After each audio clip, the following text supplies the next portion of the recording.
Commerce और industry minister Piyush Goyal ने भारत और अमेरिका ट्रेड डील को लेकर शुक्रवार को कहा कि भारत जल्दबाजी में सौदे और सिर पर बंदूक रखकर डील नहीं करता है। जर्मनी में बर्लिन डायलॉग में उन्होंने कहा कि भारत यूरोपीय संघ और अमेरिका समेत देशों और क्षेत्रों के साथ ट्रेड डील पर बातचीत कर रहा है। गोयल ने कहा कि किसी भी ट्रेड डील को लॉन्ग टर्म नजरिए से देखा जाना चाहिए।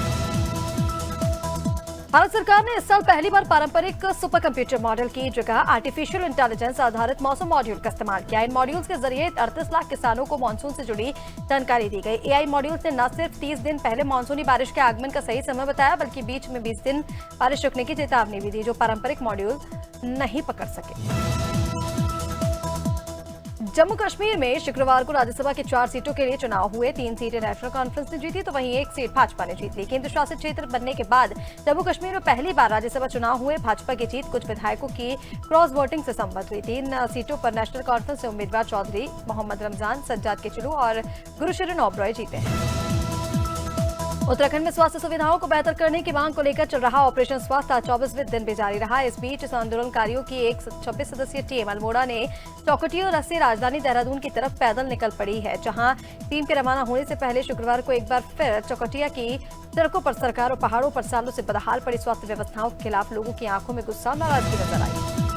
उत्तराखंड के रुद्रप्रयाग स्थित केदारनाथ धाम में इस साल 17,68,795 श्रद्धालुओं ने बाबा केदार के दर्शन किए। इनमें से 14 लाख से ज्यादा श्रद्धालुओं ने 16 से 21 किलोमीटर पैदल यात्रा पर धाम तक पहुंचे। यह जून 2013 की आपदा के बाद धाम में इतनी बड़ी संख्या में यात्रियों ने पहुंचने का दूसरा अवसर है। केदारनाथ धाम में इस बार 2 मई से 23 अक्टूबर तक कुल 175 दिनों तक संचालित रही। बदायूं के ककराला में लकड़ी कारोबारी तस्वीर अहमद का अपहरण कर 50 लाख की फिरौती मांगी गई। फिरौती का ऑडियो वायरल होने पर परिवार ने पुलिस को सूचना दी। थाना आलापुर पुलिस ने मुकदमा दर्ज कर जांच शुरू की। अपहरणकर्ता अकाउंट में पैसे मांगते हुए मोलभाव करता सुना गया, तो वहीं पुलिस ने टीमें लगाकर तलाश शुरू कर दी है। बस्ती के कलवारी थाना क्षेत्र के कुसौरा बाजार में अज्ञात कारणों से रेडीमेड कपड़ों की दुकान में आग लग गई। आग की ऊंची लपटों ने पूरी दुकान को चपेट में ले लिया। भीषण आग से बाजार में अफरा तफरी मच गई। चारों तरफ धुआं फैल गया। तीसरी मंजिल पर दूल्हा घर नामक दुकान में आग लगी थी। स्थानीय लोगों ने कड़ी मशक्कत के बाद आग पर काबू पाया। पुलिस और फायर ब्रिगेड मौके पर पहुंच चुकी। गोंडा के नवाबगंज थाना क्षेत्र में तिवारी घुसेपुरवा निवासी एक युवक ने संदिग्ध परिस्थितियों में कीटनाशक पी लिया। हालत बिगड़ने पर पुलिस ने उसे अस्पताल पहुंचाया, जहां अस्पताल में युवक जोर जोर से चिल्लाने लगा। युवक ने पुलिस पर मारपीट का आरोप भी लगाया, लेकिन पुलिस ने आरोपों से इंकार किया। इधर बताया जा रहा है कि युवक नशे में बवाल कर रहा था। घटना का वीडियो भी सामने आया है। झाबुआ के कल्याणपुरा में अज्ञात अपराधियों ने दुकान का शटर तोड़कर लाखों का माल और नकदी चोरी की। दुकान के बाहर कार और पास के घर में आग लगाई गई। घटना के समय इलाके में पुलिस गश्त नहीं थी। ग्रामीणों और व्यापारियों में आक्रोश है। उन्होंने अनिश्चितकालीन बंद का आह्वान किया। प्रशासन से आरोपियों की गिरफ्तारी की मांग की जा रही है।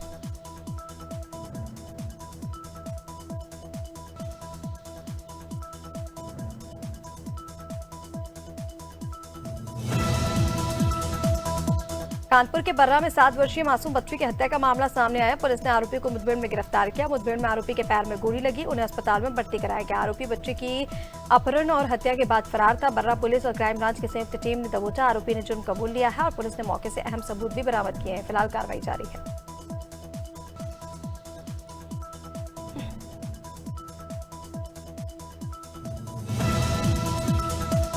कानपुर में आगामी छठ पूजा पर्व जो कि 26 से 28 अक्टूबर को लेकर सांसद रमेश अवस्थी, एमएलसी अरुण पाठक, जिलाधिकारी जितेंद्र प्रताप सिंह और नगर आयुक्त अर्पित उपाध्याय ने सचान चौराहा और सीटीआई नगर स्थित छठ घाटों का निरीक्षण किया। जिलाधिकारी ने सिंचाई विभाग को पर्याप्त जल की उपलब्धता सुनिश्चित करने और नगर निगम को सफाई, प्रकाश, सुरक्षा व्यवस्था दुरुस्त करने के निर्देश दिए। बताया गया कि इस पर्व पर लगभग 5 से 10 लाख श्रद्धालु घाटों पर एकत्र होंगे। लखनऊ के बख्शी का तालाब थाना क्षेत्र के गोहाना कला में दबंगों ने निहत्थे युवक पर लाठियों से जमकर हमला किया। इधर बाइक सवार युवक पर हुए हमले का वीडियो सोशल मीडिया पर अब तेजी से वायरल हो रहा है। पीड़ित ने थाने में तहरीर देकर कार्रवाई की मांग की। पुलिस ने मामला दर्ज कर जांच शुरू कर दी। आरोपी अभी फरार बताए जा रहे हैं।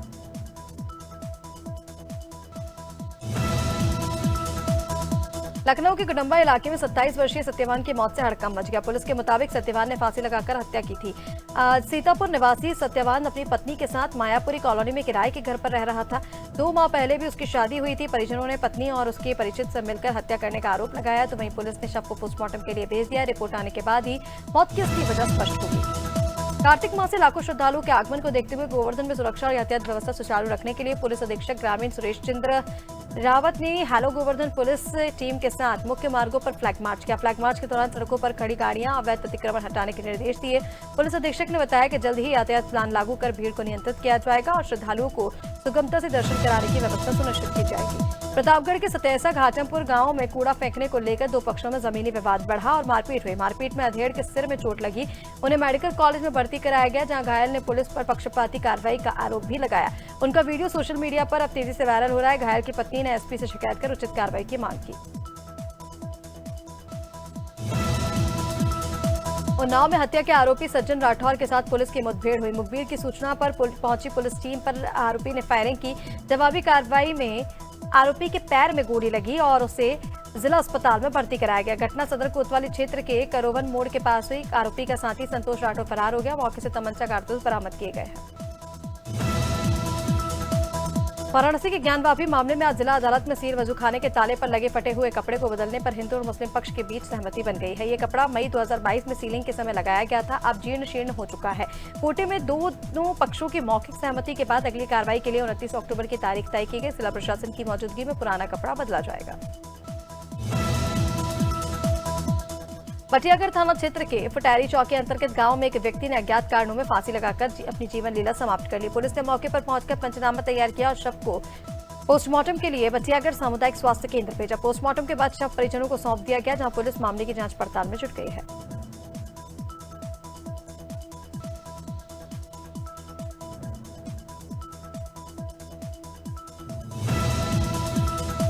तलाली के पारता गांव के युवाओं और ग्रामीणों ने गढ़वाल कुमाऊं की ईष्ट कुल देवी दक्षिणेश्वरी काली मां बादागाणी मंदिर परिसर में व्यापक सफाई अभियान चलाया। इस दौरान मंदिर परिसर और आसपास के क्षेत्र की सफाई की गई और लगभग 1 क्विंटल कचरा निस्तारित भी किया गया।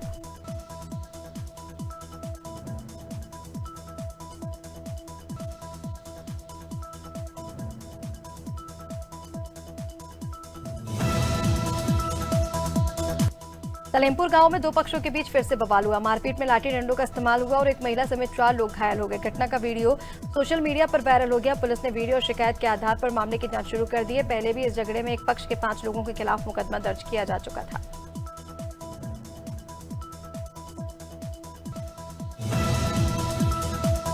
बुलंदशहर के गांव नगला मोहदिनीपुर के निकट सड़क किनारे एक अज्ञात वृद्ध का शव मिला। मृतक की उम्र लगभग 70 वर्ष बताई जा रही है। पुलिस मौके पर पहुंची और शव को पोस्टमार्टम के लिए भेज दिया है।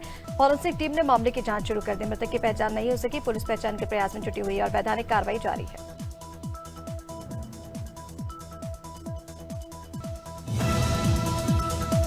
नीमच की मनासा विधानसभा में पदस्थ पटवारी लोकेंद्र हरित ने फेसबुक पर प्रधानमंत्री और पत्रकारों के खिलाफ अपमानजनक और अश्लील टिप्पणी की। मामले की जानकारी मिलने पर जिले के पत्रकारों ने जिला कलेक्टर और विधायक को ज्ञापन सौंपकर कार्रवाई की मांग की। जिला कलेक्टर ने अपर कलेक्टर को मामले में कार्रवाई का निर्देश दे दिया है।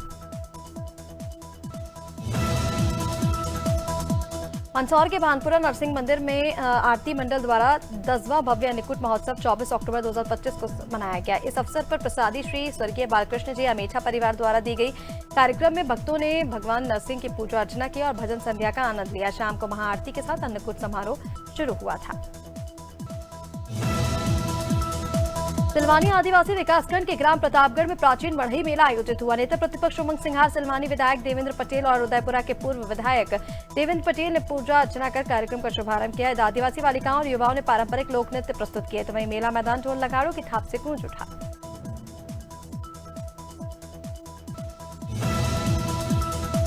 भोपाल के अशोक गार्डन में हुए हत्याकांड का पुलिस ने पर्दाफाश किया। हनुमानगंज पुलिस ने आरोपी अमीर हफीज को गिरफ्तार किया। आरोप है कि पैसे के विवाद में आमिर ने अपने परिचित का गला रेत कर हत्या की और शव को बोरी में बंदकर नाले में फेंक दिया। पुलिस ने आरोपी के कब्जे से हत्या के प्रयुक्त हथियार भी जब्त कर आगे की जांच पड़ताल शुरू कर दी है।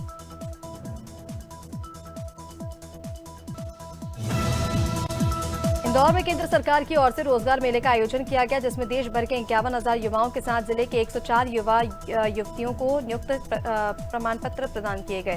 कार्यक्रम में केंद्रीय मंत्री दुर्गादास उइके ने पीएम मोदी के वीडियो कॉन्फ्रेंसिंग से दिए गए उद्बोधन के बाद युवाओं को प्रशस्ति पत्र वितरित किए।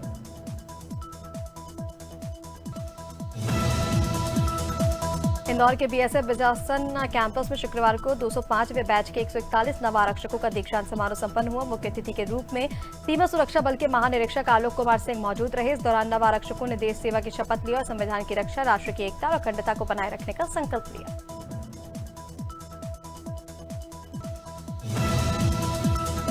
कौशाम्बी के मंजनपुर कोतवाली क्षेत्र में एक दर्दनाक सड़क हादसे में मामा भांजे की बाइक डिवाइडर से टकरा गई, जिसमें दोनों की मौके पर ही मौत हो गई। मृतक सूर्यकांत दिल्ली में काम करते थे और दीपावली पर घर आए थे, जबकि भांजा विकास सगाई में शामिल होने आया था। पुलिस ने शवों को पोस्टमार्टम के लिए भेजकर मामले की जांच शुरू कर दी है।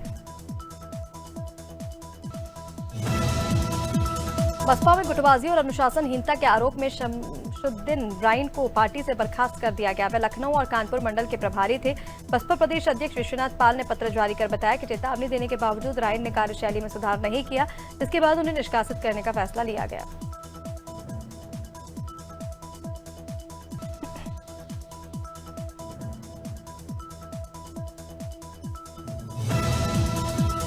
इंदौर में खुलेआम बिक रही खतरनाक कार्बाइड गन को लेकर जिला प्रशासन और पुलिस दोनों ही एक्शन मोड में है। कलेक्टर ने कहा कि कार्बाइड गन का इस्तेमाल बच्चों की आंखों और चेहरे पर गंभीर चोटों का कारण बन रहा है, जिसे किसी भी कीमत पर बर्दाश्त नहीं किया जाएगा। बाजारों में सघन जांच कर इस गन की बिक्री पर रोक लगा दी गई है।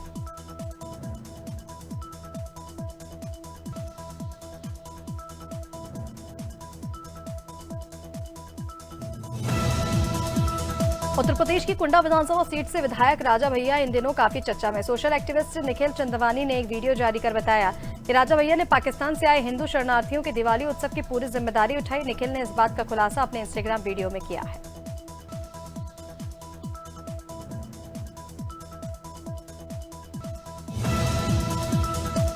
दीपावली के बाद अब छठ महापर्व की तैयारियां जोरों पर है। यह पर्व 25 से 28 अक्टूबर तक मनाया जाएगा। रायपुर में महादेव घाट पर छठ महापर्व आयोजन समिति तैयारियों में जुटी हुई है। घाट और पानी की सफाई, टेंट और अन्य व्यवस्थाएं की जा रही। राजधानी में कुल 50 छठ घाटों पर अर्घ्य और स्नान की व्यवस्था भी की गई है।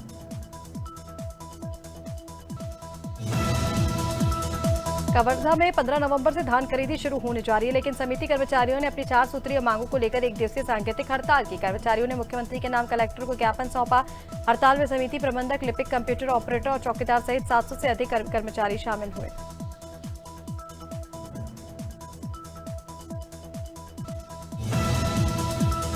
प्रयागराज में छठ महापर्व की तैयारियां जोरों पर है। शनिवार को नहाय खाए के साथ पर्व की शुरुआत होगी। सोमवार को भगवान भास्कर को पहला अर्घ्य और मंगलवार सुबह उदयमान सूर्य को अर्घ्य देकर समापन होगा। संगमनोज पर प्रशासनिक अधिकारी, नगर निगम और महिला प्राधिकरण की टीमों ने तैयारियों का जायजा लिया और आवश्यक निर्देश दिए।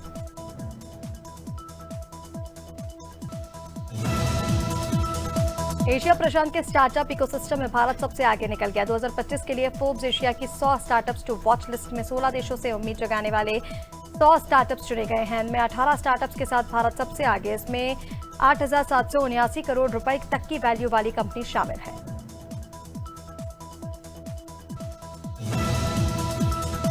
सोने की कीमत एक हफ्ते में ही 9,356 रुपए से घटकर 1,21,518 प्रति 10 ग्राम पर आ गई। 17 अक्टूबर को इसकी कीमत 1,30,874 रुपए के अपने अब तक के सबसे ऊंचे स्तर पर पहुंच गई थी। India Boolean and jewellers association के अनुसार सोने की कीमत में 1,836 रुपए की गिरावट है। इससे पहले गुरुवार को इसके दाम 1,23,354 रुपए प्रति 10 ग्राम। Hyundai मोटर इंडिया ने Hyundai वेन्यू का सेकंड जनरेशन मॉडल रिवील कर दिया है। कंपनी अपडेटेड मॉडल को 4 नवंबर को भारतीय बाजार में लॉन्च करेगी। कार लेवल 2 एडास जैसे सेफ्टी फीचर्स के साथ आएगी। सब 4 मीटर एसयूवी पूरी तरह नए लुक में है और इसका इंटीरियर डिजाइन पहले से ज्यादा प्रीमियम है। साथ ही कई फीचर्स भी जोड़े गए हैं। यूनिफाइड पेमेंट्स इंटरफेस यानी कि यूपीआई से लेन देन सिर्फ छोटे अमाउंट तक सीमित है। National payments corporation of India report के मुताबिक 2025 की पहली 6 माही में यानी 30 जून तक देश में 1572 लाख करोड़ रुपए के ट्रांजैक्शन किए गए। ये पिछले साल से 15% ज्यादा है। सबसे ज्यादा 85% ट्रांजैक्शन यूपीआई से किए गए, लेकिन कुल लेन देन में हिस्सेदारी सिर्फ 9% रही।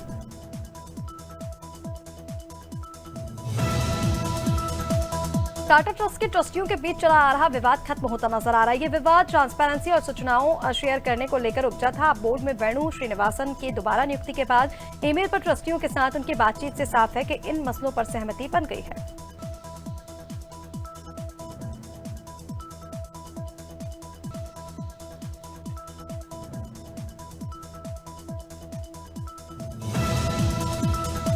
बिहार में छपरा विधानसभा सीट से आरजेडी उम्मीदवार और भोजपुरी सुपरस्टार खेसारी लाल यादव को समर्थकों ने दूध से नहलाया, जिसका वीडियो वायरल हुआ। खेसारी को तराजू पर बैठाकर सिक्कों से तोला गया और एक शख्स ने कहा उन्हें दूध से नहलाने का मकसद है कि आने वाले समय में वो जनता को ऐसे ही दूध से नहलाएं।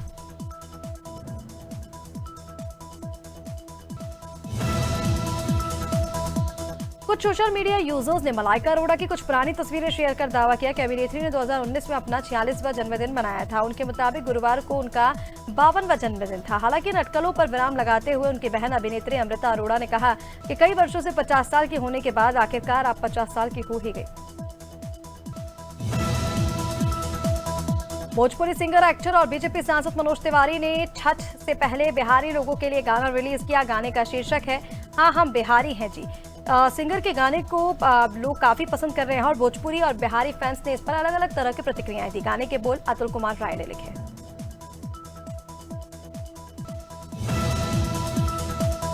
एक्ट्रेस अर्चना पूरन सिंह के पति और एक्टर परमीत सेठी ने बड़ा खुलासा किया। उन्होंने एक इंटरव्यू में दावा किया कि फिल्मों में कभी उन्हें अच्छे रोल्स नहीं मिले और हमेशा विलेन का ही या फिर साइड रोल का किरदार दिया गया। बकौल सेठी, कई बार हीरो उनसे इसलिए चलते थे क्योंकि उनका किरदार हीरो के सामने मजबूत दिखता था।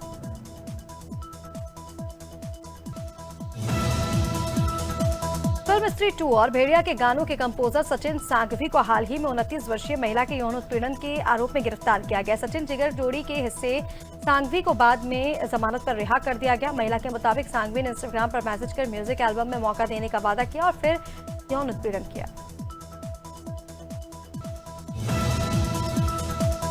विमेंस वर्ल्ड कप का 26वां मैच ऑस्ट्रेलिया और साउथ अफ्रीका के बीच खेला जाएगा। मुकाबला दोपहर 3 बजे से इंदौर के होलकर स्टेडियम में होगा। ऑस्ट्रेलिया और साउथ अफ्रीका पहले ही सेमीफाइनल में पहुंच चुकी है। मैच जीतने वाली टीम पॉइंट्स टेबल के टॉप पर पहुंच जाएगी।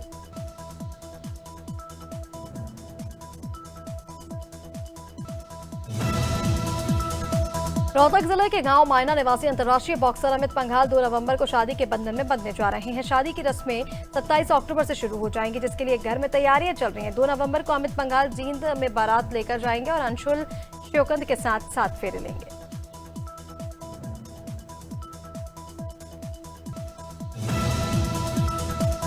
टीम इंडिया के पूर्व हेड कोच और दिग्गज क्रिकेटर रवि शास्त्री ने दुनिया के 5 महान वनडे क्रिकेटर चुने। इस दौरान रवि शास्त्री ने वीरेंद्र सहवाग और युवराज सिंह को जगह नहीं देकर चौंका दिया। 1983 वर्ल्ड कप विजेता क्रिकेटर रवि शास्त्री ने भारत के 5 महानतम वनडे क्रिकेटरों की लिस्ट जारी की, जिसमें उन्होंने विराट कोहली, सचिन तेंदुलकर, महेंद्र सिंह धोनी, कपिल देव और रोहित शर्मा को शामिल किया।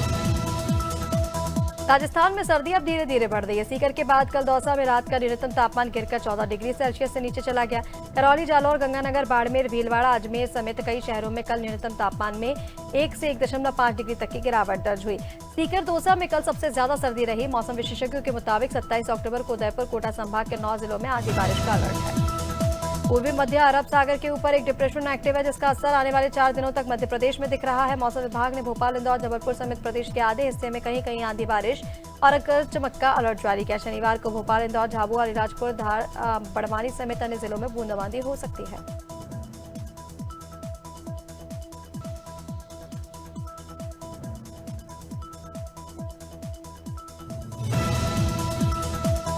और छत्तीसगढ़ में आने वाले दिनों में मौसम में बड़ा बदलाव देखने को मिल सकता है। दक्षिण पूर्व बंगाल की खाड़ी में ऊपर लो प्रेशर एरिया एक्टिव है, जो 27 अक्टूबर की सुबह तक चक्रवाती तूफान का रूप ले सकता है। इस सिस्टम के असर से 27 अक्टूबर से पूरे राज्य में बारिश की गतिविधियां बढ़ने की संभावना है।